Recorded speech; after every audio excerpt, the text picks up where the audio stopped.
അസ്സലാമു അലൈക്കും വറഹ്മത്തുള്ളാഹി വബറകാതുഹു. സൂര്യനും ഭൂമിയും തമ്മിൽ 14,96,74,000 കിലോമീറ്റർ ദൂരമുണ്ട്. അഥവാ ഒരു മണിക്കൂറിൽ ഒരു വണ്ടി 1000 സ്പീഡിൽ സഞ്ചരിക്കുകയാണെങ്കിൽ 1000 കിലോമീറ്ററിൽ സഞ്ചരിക്കുകയാണെങ്കിൽ ഏകദേശം 17 കൊല്ലം വേണം ഭൂമിയിൽ നിന്നും സൂര്യനിലേക്ക് എത്തിച്ചേരാൻ. എന്നാൽ ശാസ്ത്രം പറയുന്നു, ഇതെങ്ങാനും ഒരു 10 കിലോമീറ്റർ അങ്ങോട്ടും ഇങ്ങോട്ടുമായാൽ, ഒരു 10 കിലോമീറ്റർ ഇനിയും അങ്ങോട്ട് ദൂരമായിരുന്നുവെങ്കിൽ ഭൂമി ആകെ തണുപ്പുകൊണ്ട് വിറക്കുമായിരുന്നു. എന്നാൽ ഒരു 10 കിലോമീറ്റർ ഇങ്ങോട്ടായിരുന്നുവെങ്കിൽ ശക്തമായ ചൂട് കാരണം ഭൂമി ആകെ തകർന്നു പോകുമായിരുന്നു. അതുപോലെ ഭൂമി കറങ്ങിക്കൊണ്ടേയിരിക്കുകയാണ്. ഏകദേശം 1666 കിലോമീറ്റർ വേഗതയിലാണ് മണിക്കൂറിൽ ഭൂമിയുടെ കറക്കം. എന്നാൽ ശാസ്ത്രം ഇവിടെ പറയുന്നു 1667 അത് കൂടുകയോ അല്ലെങ്കിൽ ഒന്ന് കുറഞ്ഞ് 1665 കുറയുകയോ ചെയ്താൽ ആകെ ഭൂമി താറുമാറാകും എന്ന് ശാസ്ത്രം സമ്മതിച്ചതാണ്. അതുപോലെ ലോകത്ത് ഒട്ടനവധി ഗാലക്സികളുണ്ട് എന്ന് ശാസ്ത്രം പറയുന്നു. അതിൽ കണ്ടുപിടിച്ച ഗാലക്സികളുമുണ്ട്, അതുപോലെ കണ്ടെത്താത്ത ഒരുപാട് ഗാലക്സികളും ഉണ്ട്.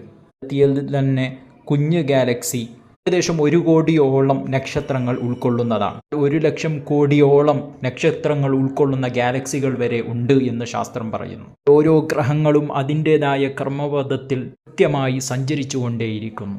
പരം ഏറ്റുമുട്ടാതെ കൃത്യതയിലും ഭദ്രതയിലും അവ പോരുന്നു. നമ്മൾ ഒരു സാമാന്യ ബുദ്ധി നമ്മൾ പ്രയോഗിക്കുകയാണ് എങ്കിൽ ഇതിന് പിന്നിൽ കൃത്യമായ ഒരു ഡിസൈനർ ഉണ്ട് എന്ന് നമുക്ക് മനസ്സിലാക്കാൻ പറ്റും.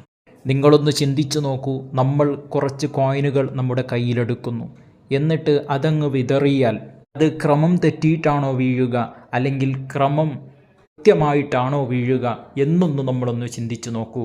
50 കോയിനുകളാണ് നമ്മുടെ കയ്യിലുള്ളത്. 50 കോയിനുകളും കൃത്യമായി വരുമെന്ന് നിങ്ങൾക്ക് അവകാശവാദമുണ്ടോ?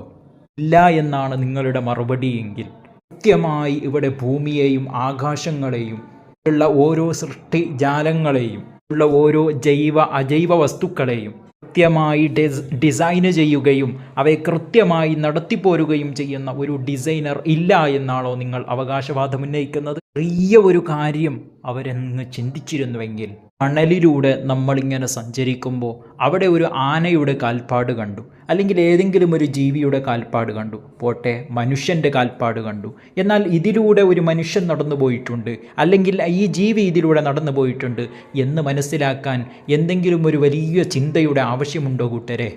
ഭയമുണ്ടായതാണെന്ന് ആരെങ്കിലും ഭക്ഷണം കഴിക്കുന്നവർ വാദിക്കുമോ കൂട്ടുകാരെ?